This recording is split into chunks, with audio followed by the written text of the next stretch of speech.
Before Justin Trudeau visits the White House, American Airlines CEOs had their opportunity to meet with the president today. Trump used it as an opportunity to take a shot at the Federal Aviation Administration and its antiquated air traffic control system. I hear we're spending billions and billions of dollars. It's a system that's totally, out of whack. It's way over budget. It's way behind schedule. And when it's completed, it's not going to be a good system. Other than that, it's fantastic.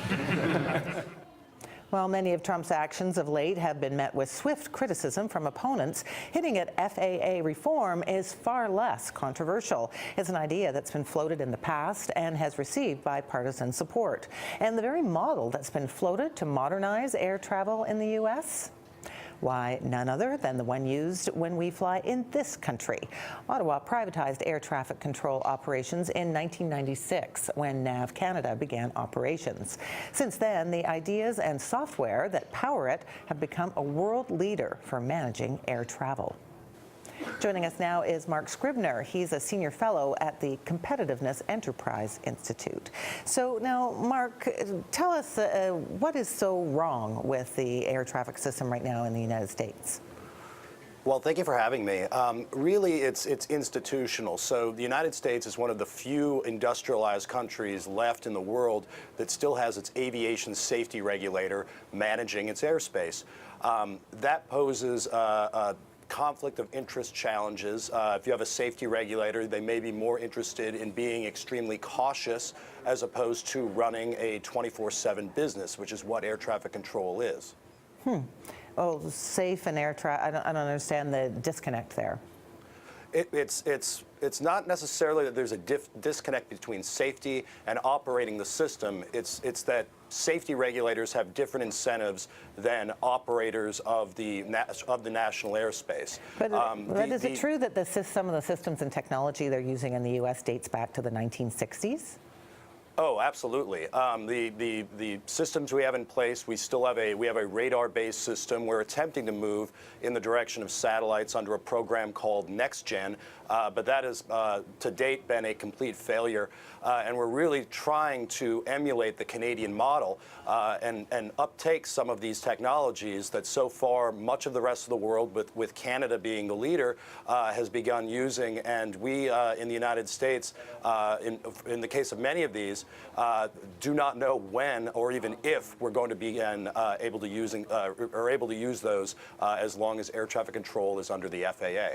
Right. Now, you mentioned that the Canadian model is being looked at, and I understand that actually the head of the House Transportation Committee, this Republican from Pennsylvania, Bill Schuster, paid a visit to Ottawa to come and check out the NAV Canada headquarters. What do you know about that? Oh, absolutely. Chairman Schuster is the chief proponent in the U.S. Congress of adopting a NAV Canada style nonprofit. What he did when he went up there with his staff, he toured, he talked to the managers, he talked to the employees. But what's also interesting is that the FAA Controllers Union here in the U.S. Did a similar tour of NAV Canada facilities and came away with much the same impression. So here you have a government employee union in the U.S. that is begging to be moved over to the private sector, and that's just something you typically don't see. Wow. But now, do you think they are looking to buy technology or systems from NAV Canada, or are they looking to set up in a way similar to the way our system was set up? Well, I think initially they'd like to take advantage of some of the technologies that NAV Canada has developed. For instance, NAV Canada developed a digital flight strip system that I think that the U.S. would like to purchase. The ATC Corporation here, if it happens, would like to purchase off the shelf.